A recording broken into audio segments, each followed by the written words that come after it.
सतह समंदर से 15,000 फीट की बुलंदी पर वाक़े अफरवट की चोटी पर मरकजी वजीर किरेन रिजिजू ने कहा कि वक्त आ गया है कि गुलमर्ग गंडोला को नए विजन के तहत जदीद कारी की जाए। उन्होंने कहा कि गुलमर्ग गंडोला मैनेजमेंट की उन्होंने तारीफ करते हुए कहा कि उन्होंने इस सर्विस को अच्छे तरीके से कायम रखा है। जम्मू कश्मीर के सियासी और सिक्योरिटी सूरत हाल पर एक सवाल के जवाब में उन्होंने कहा कि कश्मीर के हालात अब काफ़ी बेहतर हुए हैं। टनमर्ग में बाबा क़यामुद्दीन ऋषि के नाम यूनिवर्सिटी बनाने के एक सवाल के जवाब में किरेन रिजिजू ने कहा कि इस पर मरकजी सरकार की स्कीम के तहत गौर किया जाएगा। खेलो इंडिया को लेकर भी उन्होंने कहा कि वज़ीर आज़म नरेंद्र मोदी ने यहाँ खेल का जो बीज बोया है उसका पेड़ बन रहा है। उन्होंने कहा कि सरकार की कोशिश है कि यहाँ अच्छे ओलंपियन निकले यहाँ से, और जिसके लिए कोशिशें की जा रही हैं। उन्होंने मजीद कहा कि सयाहत के जरिए से जम्मू कश्मीर के नौजवानों को रोजगार से जोड़ना। दिल्ली हादसे पर भी उन्होंने दुख का इजहार इस मौके पर किया। न्यूज़ 18 में आपका इस्तकबाल है। मैं हूं मुनीर हुसैन हुर्रा। इस वक्त हम सी लेवल से 15,000 बुलंदी पर हैं और हमारे साथ यूनियन मिनिस्टर किरेन रिजिजू साहब है हमारे साथ, और ये भी आज सी लेवल से इतनी बुलंदी पर पहुंचे हैं। और जहां हमारे देश की रक्षा, जो हमारे सेना के जवान हैं, इनकी पिकट भी यहां पे है और देश की रक्षा करते हैं। सर, इस सी लेवल पे 15,000 बुलंदी पर पहुंचे हैं और आपने ये हसीन नज़ारा देखा है, बजरिया गंडोला आए हैं, तो क्या कहना चाहेंगे सर? देखिए, सचमुच आपने सही कहा। 15-16 हज़ार फीट पे चलना, ये भी अपने आप में एक बहुत ही स्पेशल ओकेज़न होता है। मैं यहाँ मीटिंग के लिए आए थे और बजट को लेकर के हमने चर्चा किया। जम्मू कश्मीर के लिए नरेंद्र मोदी जी का 11वीं बजट में जो आए हैं उसका भी हमने चर्चा किया है, और साथ साथ में मेरे डिपार्टमेंट का भी हम रिव्यू मीटिंग ले रहे हैं। तो मीटिंग के बीच में यहाँ के जो गंडोला के मैनेजमेंट टीम ने मुझे अनुरोध किया कि एक बार गंडोला में आइए और फिर यहाँ का नज़ारा का लुत्फ़ उठाइए। तो मैं कुछ समय निकाल करके यहाँ आने का मौका मिला। फिर से मैं शुक्रगुज़ार हूँ, क्योंकि पहले भी आए थे लेकिन हर बार यहाँ आने का एक बहुत अलग अंदाज़, बहुत ही मज़ा होता है। और जब मैं स्पोर्ट्स मिनिस्टर था तो उस समय मोदी जी के नेतृत्व में हम लोगों ने खेलो इंडिया विंटर गेम्स शुरू किया था।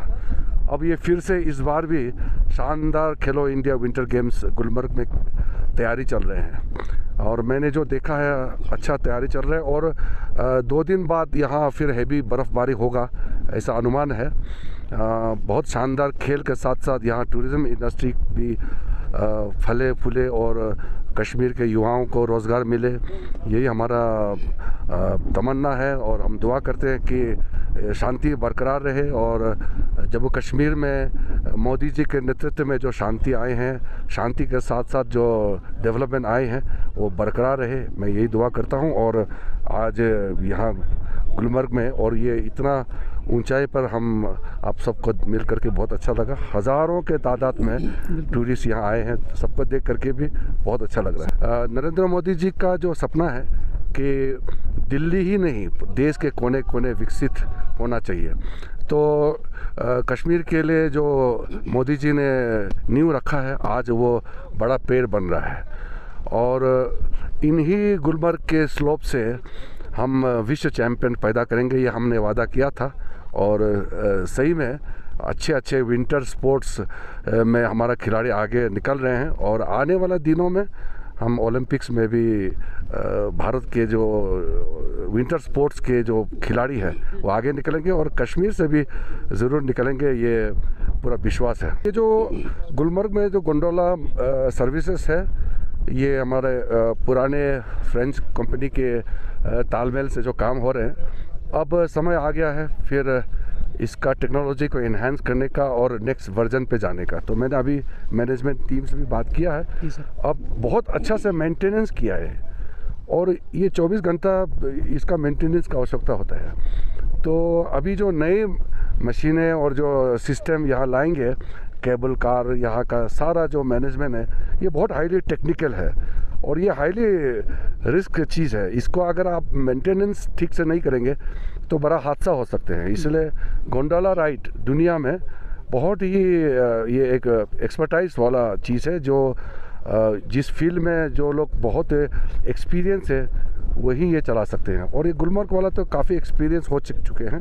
सर बाबा ऋषि, अगर हम वक्त की बात करते हैं, बाबा ऋषि यहाँ पे हैं, बड़ी ज़ियारत है, दरगाह है, तो उसमें लोगों की डिमांड काफ़ी अरसे से रही है कि उसमें आमदनी जो आती है, यहाँ पे एक बाबा क़यामुद्दीन ऋषि की दरगाह के नाम से एक यूनिवर्सिटी कायम हो, जैसे बाबा गुलाम शाह बादशाह यूनिवर्सिटी है। क्या सरकार के पास कोई ऐसा प्रोविज़न है कि उसको आगे चलकर ऐसी कोई यूनिवर्सिटी या ऐसा कॉलेज जो बनाया जाए ताकि उससे लोग उस नाम से पढ़ पाए? बिल्कुल, किसी भी क्षेत्र में काम करने के लिए उसका जो प्रोजेक्ट प्रपोजल है अगर अच्छी तरह से बनाएंगे तो ये पॉलिसी मैटर है, आगे बात करके आगे बढ़ा सकते हैं, क्योंकि इसमें डिटेल में चर्चा होना होता है। इसमें ऐसा ही करेंगे कहने से नहीं होता है, उसका प्लानिंग करके कंसेप्ट पेपर बना करके फिर आगे देखना होता है। हमारा जैसे मिनिस्ट्री है अल्पसंख्यक मंत्रालय, माइनॉरिटी अफेयर्स मिनिस्ट्री से भी हमने काफ़ी स्कीम दे रहे हैं, तो अलग अलग तरीके से यहाँ मेडिकल में भी, एजुकेशन सेक्टर में, टूरिज़म के सेक्टर में, सोशल वेलफेयर, कई सेक्टर्स में हम स्कीम दे रहे हैं।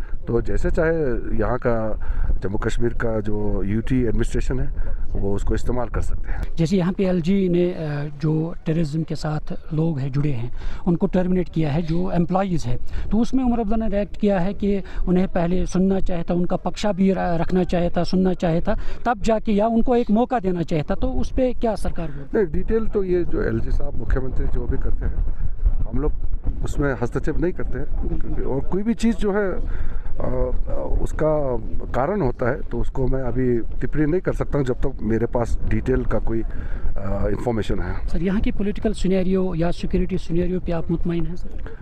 नहीं, वो तभी तो काफ़ी इम्प्रूव हो गया ना, कश्मीर का हालात बहुत अच्छा हो गया, ऐसे ही आगे बढ़ते रहे। लास्ट में क्या मैसेज खास तक पर्यटक के लिए? अरे सब एंजॉय करना चाहिए, यहाँ इतना खूबसूरत जगह है। बिल्कुल, थैंक यू सर।